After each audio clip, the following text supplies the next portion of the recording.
Time for us to go in depth now on this cyber attack with Ahmed Banafa, engineering professor at San Jose State. Thank you so much, Professor, for being here. I mean, you have extensive background in cybersecurity. So what do you make of this attack at Stanford?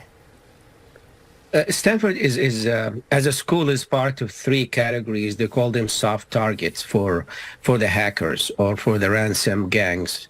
Those three categories are schools, including K-12 and high education. And then we're talking about hospital. And the third one, we're talking about local government, like the incident we had in Oakland and in Hayward. So usually the spending on IT and the protection of the different system is not that high when it comes to those three categories. And this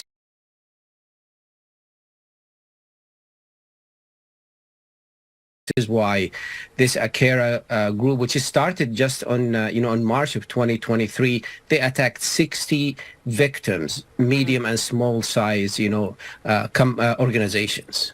Okay, so you mentioned this Akera group. I mean, what more do we know about this ransomware group? Well, they're new. They're under something called ransomware as a service. The picture you showed up on the screen is actually from the dark web. Usually they have forums where they start bragging about what they have. They claim that they have 430 gig of data. Just to give you an idea about how is that translated into document, 100,000 emails can be in 1 gig. So we're talking about a huge number of data. Now, whether this is true or not, this is going to be clear in the coming days if they start releasing some of this data.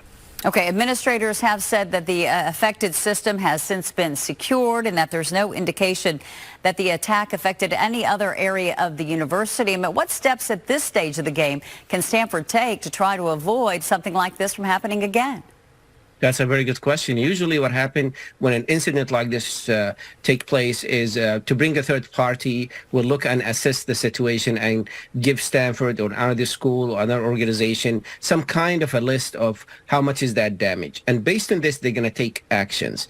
For me, when I'm teaching the cybersecurity class, the first thing I tell my student is cybersecurity is an investment. It is not an expense. If we have this in mind, it's going to be very easy for the organization to have it at the top of the list of their budget. All right, Ahmed Banafa, thanks so much for walking us through this cyber threat there at Stanford University. Thank you. Thank you.